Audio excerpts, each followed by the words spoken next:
Ciao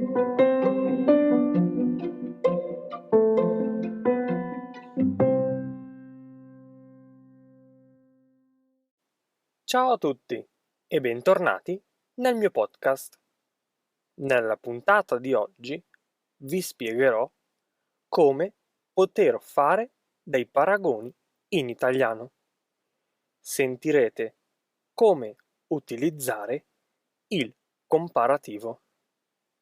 Dovete sapere che in italiano esistono 3 diversi tipi di comparativo. Nel corso della puntata di oggi li analizzeremo nel dettaglio, uno alla volta. Vi farò moltissimi esempi, così che possiate capire al meglio l'argomento di oggi. Li trascriverò tutti nella descrizione di questo episodio. Dateci un'occhiata. Do you like listening to podcasts? Would you like to create your own channel? There is Anchor, the easiest way to make a podcast. It's totally free. With 1,000 of creation tools, helps you to create and edit your own podcast directly from your phone. Everything you need in one place. Anchor will distribute your podcast for you. It can be heard on Spotify, Apple Podcast, and many more. Download the free Anchor app or go to anchor.fm to get started.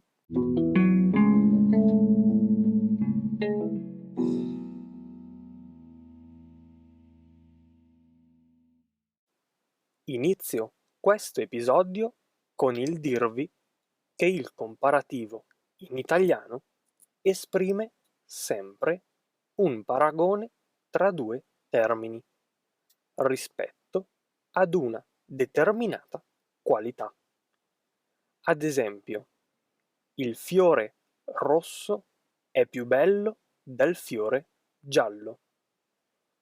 O un paragone tra due qualità di uno stesso termine.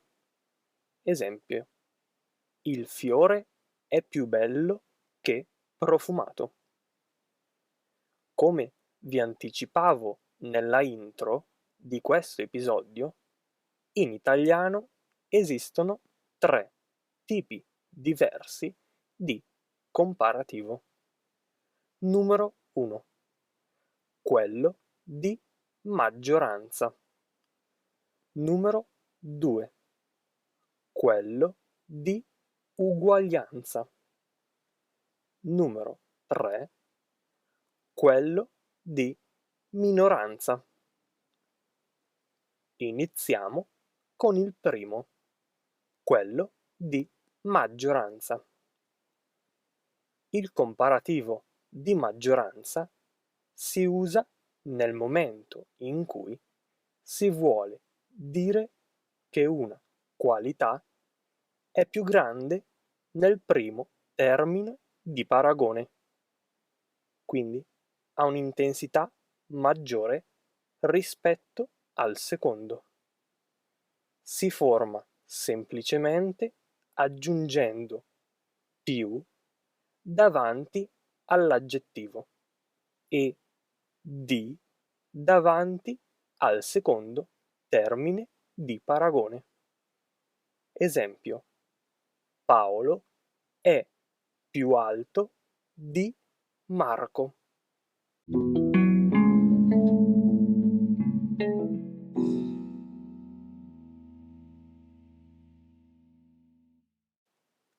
Passiamo alla seconda tipologia di comparativo, quello di uguaglianza.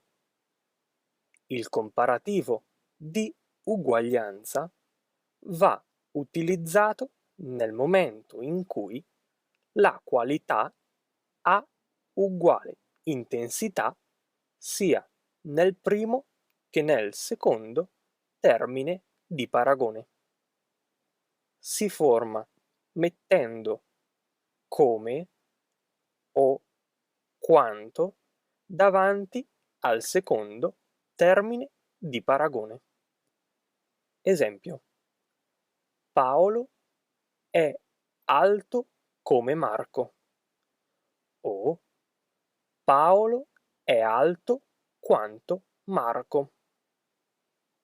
In alternativa, non è obbligatorio, si può anche mettere così o tanto davanti all'aggettivo.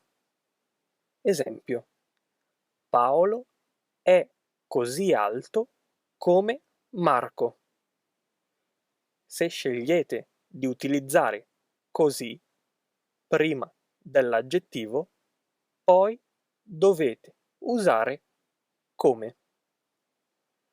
Paolo è tanto alto quanto Marco. Se scegliete di utilizzare tanto, poi dovete usare quanto.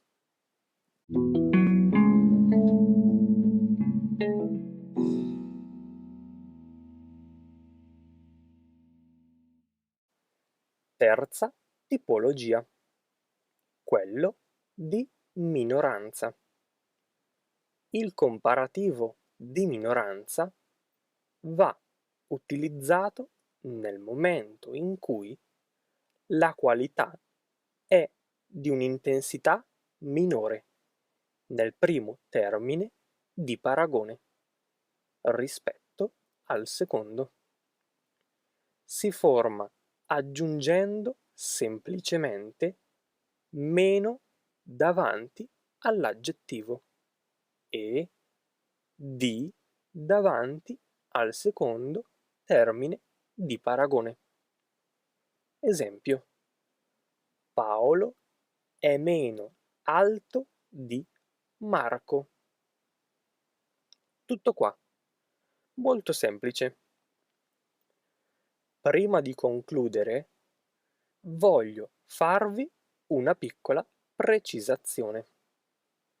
Se state facendo una comparazione di maggioranza o minoranza, ma non tra due nomi, quindi ad esempio tra Paolo e Marco, ma tra due aggettivi, due verbi o due avverbi, davanti al secondo termine di paragone non dovete mettere di, ma dovete mettere che. Fate sempre molta attenzione a notare con cosa state facendo il paragone. Per esempio, il fiore è più bello che profumato. Paragone tra due aggettivi. Quindi, che. Lavorare è meno divertente che giocare. Il paragone qui invece è tra due verbi. Leggo più tranquillamente che velocemente. In questo caso il paragone è tra due avverbi, quindi sempre che.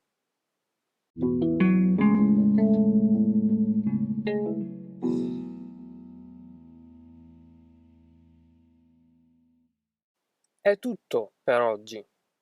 Vi ho spiegato come effettuare dei paragoni in italiano. Ora siete in grado di saper utilizzare il comparativo in italiano. Se avete qualche domanda o dubbio riguardo l'argomento di oggi, non esitate a mandarmi un messaggio su HelloTalk. Spero che questo episodio vi sia stato utile. Grazie mille per aver ascoltato anche oggi il mio podcast. Bene, non mi resta che salutarvi ragazzi. Noi ci sentiamo nel prossimo episodio.